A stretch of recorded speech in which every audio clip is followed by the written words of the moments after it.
ela envolve diagrama PV. E eu vou colocar uma coisa aqui que eu sei que ajuda os alunos. De onde vem a paixão pelo diagrama PV? Vem daqui, turminha. Ó, o trabalho, a gente pode dizer que é integral. Eu não vou usar integral aqui, que não é necessário. Mas a gente pode dizer genericamente que o trabalho é a força vezes a distância. Mas se você pensar em pressão, a força vai ser a pressão vezes a área. E se você pensar numa área genérica, num cilindro como um todo, você também pode dizer que aqui é a área e aqui é a distância, que no fundo é a altura. Ou seja, aqui nós temos o volume. Ou seja, da mesma maneira que a gente pode dizer, é a variação de volume, da mesma maneira, agora eu vou ter que escrever real mesmo, da mesma maneira que a gente pode dizer que a força é integral, é a ação da força ao longo do espaço, a gente também pode dizer que o trabalho é a ação da pressão ao longo do volume. Por isso que a gente gosta do diagrama PV. Porque a sua área representa o trabalho, que é exatamente o que essa questão vai abordar. Então isso aqui, às vezes, alguns alunos não sabem, viu? Então, por que a termodinâmica é apaixonada pelo diagrama PV? Porque as suas áreas representam numericamente o trabalho trocado pelo gás. A gente até também vai comentar quando que é positivo e quando que é negativo. Na nossa questão, você tem esta transformação. Essa é a transformação que você tem. Vou até colocar os pontos aqui, ó. Ele fala aqui, ó, esse aqui é o ponto 1, tá? Esse aqui é o ponto 1, esse aqui é o ponto 2 e esse aqui é o ponto 3. Ele não deu nome, ele deu nome só para as coordenadas. Então, eu vou chamar de ABC. Aqui tem a pressão P1 e aqui nós temos a pressão P2. Antes da gente resolver a questão, comentário. Resfriamento. Aliás, vou fazer com a mão, hein? Ó, vou fazer com a mão, presta atenção. Ó, presta atenção nos nomes. Expansão, contração, compressão, descompressão. Você pode ter os dois. Expansão com compressão, contração com descompressão. Outra coisa interessante, toda vez que você se aproxima da origem, você se resfria. A energia interna diminui. Toda vez que você se afasta da origem, a temperatura aumenta, porque o produto PV aumenta, você se aquece. Isso é muito importante quando a gente chegar na parte de ciclos térmicos.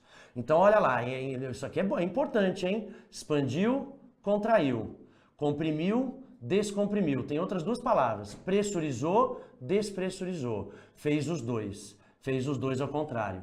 E outra, aquecimento, resfriamento. O que a gente percebe aqui então? Nós tivemos, olha só, vou dar nomes tridimensionais, hein? Tridimensionais, isso aqui tem que saber. Nome tridimensional. Quando você começa a dar nome tridimensional para as transformações, você está bem em termodinâmica. Aqui, por exemplo, chama resfriamento isobárico com contração. Resfriamento, que eu estou me aproximando, isobárico, porque a pressão não muda, com contração. E o nome tridimensional desse aqui? Compressão isocórica com aquecimento. Nomes tridimensionais. Depois você vê se você está bem nesse quesito, porque quem consegue dar esses nomes sabe exatamente o que está acontecendo no diagrama PV. Aqui ele vai perguntar o seguinte, olha só, você tem aqui um cilindro, você tem um gás dentro do cilindro, e ele quer saber, turminha, ele faz várias afirmações. Na letra A ele faz assim, a força exercida sobre o pistão entre os pontos P1, V1, P2, P1, V2 foi mantida constante ao longo do processo. Não foi mantida constante, porque o que acontece de 1 até 2 é que a pressão é constante e o volume varia, mas a pressão é constante, nada foi falado sobre a área. Você teria que saber sobre a área de troca para saber o que acontece efetivamente com a força. O que a gente sabe é o seguinte, aqui ó, nesta transformação, o gás está onde sempre esteve. Então aqui não há realização de trabalho. Lembra que trabalho é a quantidade de energia que um gás troca para desenvolver movimentos macroscópicos. A energia interna não. A energia interna é movimentos microscópicos. Aqui não, aqui teve contração. Aqui eu vou fazer um comentário. Na contração é o gás que realiza trabalho sobre o meio. Falei o contrário. É o meio que realiza trabalho sobre o gás. Porque o gás está se contraindo, então estão realizando trabalho sobre ele. Inclusive o trabalho nesse caso é negativo e, portanto, forçado. Ah, então tudo isso você tem que saber, tá? Então, ó, contração, o meio realiza trabalho sobre o gás, trabalhos negativos e, portanto, forçados. Forçado no sentido do quê? Se não tiver um agente externo para gerar essas forças distribuídas, o gás não vai se contrair. Nenhum gás se contrai naturalmente, espontaneamente. Isso violenta a entropia. Então, isso aqui é o trabalho. E o trabalho vai representar essa área aqui, ó. Ó, essa área aqui representa o trabalho. Aí, olha só, ele fala então na letra A, a força é constante, não podemos afirmar, não sabemos sobre a área. Se a área for variável, por exemplo, então já não pode. Letra B, não houve realização de trabalho no processo P1V2, P2V2. Verdade. Então isso aqui também, essa aqui ela faz todo sentido. Opa, peraí, temos um problema aqui. Ah, ele quer saber a errada. Então ele está considerando a área constante. Olha só. Então vamos ler de novo, turminha. Ó, letra A. A força exercida sobre o pistão entre os pontos P1V1 e P1V2 foi mantida constante. Eu disse que não, mas ele está dizendo aqui que ele quer a errada. E eu sei qual que é a errada. Então ele está considerando a área constante. Mas, né, fica o comentário de que ele nada falou sobre a área. Ele teria que falar sobre a área. Tá bom. Letra B. Não houve realização de trabalho. Isso é verdade. Letra D, vou ler todas e vou deixar a correta por último. O aumento relativo da força exercida sobre o pistão ao longo do processo P1V2 e P2V2 foi de F2 menos F1 sobre F1, P2 menos P1 sobre P1. Esse aumento relativo de força é o aumento comparado entre as pressões, mantida a área constante. Então ele não falou que a área é constante. Nossa, tô sentido aqui. E aí, finalmente, na letra E, a energia do gás aumentou ao longo do processo P1V2, P2V2. Ele está dizendo que a energia aumentou, e aumentou mesmo. Então vamos lá, turminha, porque ele não tinha falado da área, então vamos passar isso aqui a limpo. Então, na letra A, ele falou que a força foi mantida constante ao longo do processo. Então, se a área ele está considerando constante, então significa que nesse processo aqui isobárico a força ficou constante. Fica o nosso comentário, que talvez um texto um pouco mais, né, descritivo sobre a área. Na letra B, ele fala que não houve realização de trabalho. Realmente não, porque o processo é isocórico. Na letra C, ele fala que o trabalho realizado aqui é P2V2 menos P1V1.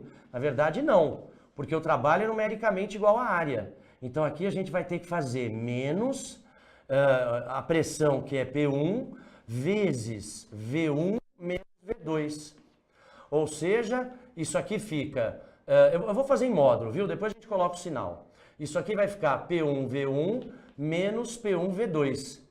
Em módulo. Mas é um trabalho de contração. Então vai acabar ficando, na hora que eu jogo menos, P1V2 menos P1V1.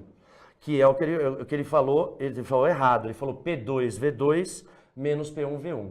Então essa é errada. E finalmente, a variação relativa da força e a energia interna aumentou. A variação relativa da força é só você igualar os volumes e os trabalhos que você confere, você vai ver que vai dar a mesma coisa também. Então, só para fechar essa daqui, viu? Comentário é que a área, ela teria que ter sido dita aqui constante. Primeira coisa. Segunda coisa, aumento de energia interna, contração, meio realizando trabalho sobre o gás. Terceira coisa, aprender que o trabalho é numericamente igual à área. Então a área aqui teria que ser negativa. Você viu como eu fui esperto? Entre aspas, né? Tem gente que já gosta de colocar o menos no começo. Você tem que saber que o trabalho é negativo. E, finalmente, essa história de força relativa é a variação da pressão. Então você tinha que mostrar que as pressões em cada ponto, elas estão relacionadas a volumes e áreas constantes.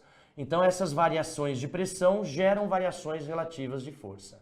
Mas como a gente já sabe que a alternativa C é a incorreta, não é? Porque ele colocou de maneira incorreta o resultado do trabalho, então a gente não se incomoda, não precisam fazer essas contas. Então, uma questão problemática, questão difícil e extremamente exigente. Agora, fica o comentário de que ele teria que ter dito em algum momento aqui que a área é constante. Ah, mas é um pistão, então a gente tem que supor que é constante. Não sei, poderia haver outros pistões. Então, tudo bem até aqui? Beleza?